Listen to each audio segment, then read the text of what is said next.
ఖమ్మం నగర వెలుగుమట్ల వినోబనగర్ కూల్చివేతలను మాజీ మంత్రి హరీష్ రావు ఖండించారు. అప్పులు చేసి పేదలు నిర్మించుకున్న ఇళ్లను వేల మంది పోలీసుల పహారాలో కూల్చివేయడం అత్యంత హేయమైన చర్య అని ఈ రాక్షస ఘటనను తీవ్రంగా ఖండిస్తున్నామన్నారు.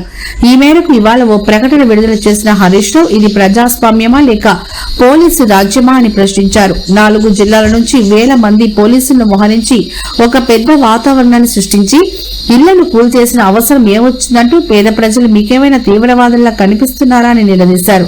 పోలీసులకు అడ్డం పెట్టుకుని మీడియాను రాకుండా అడ్డుకుంటున్నారంటేనే మీరు చేస్తున్న అరాచకం లోకానికి తెలియకూడదని మీ భయం అర్థమవుతుందని చీకటి పనులు చేసేవారే మీడియాను చూసి భయపడుతున్నారు. మేము అధికారంలోకి వస్తే ఇందిరమ్మ ఇల్లు ఇస్తామని నమ్మబలికిన రేవంత్ రెడ్డి, తుమ్మల నాగేశ్వరరావు నేడున్న ఇళ్లను కూలగొట్టి పేదలను నడి రోడ్డుపై నిలబెడుతున్నారని ధ్వజమెత్తారు.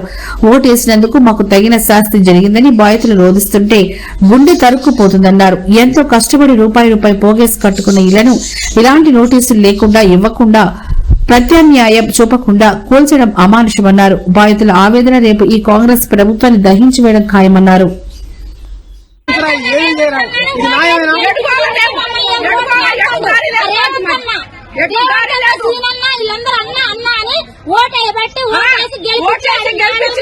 మిద్దల మీద కూర్చోబెడితే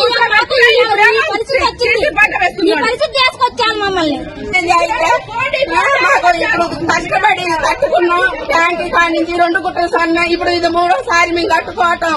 నెల నుంచి పనులు లేకోకుండా ఏం లేకోకుండా ఈయన సాయం చేస్తారని ఈయనకి డబ్బు లేకుండా ఓటెత్తి అన్యాయం చేసి రేవంత్ రెడ్డి గెలవాలనే రూపాయి లేకోకుండా గెలిపించినాం.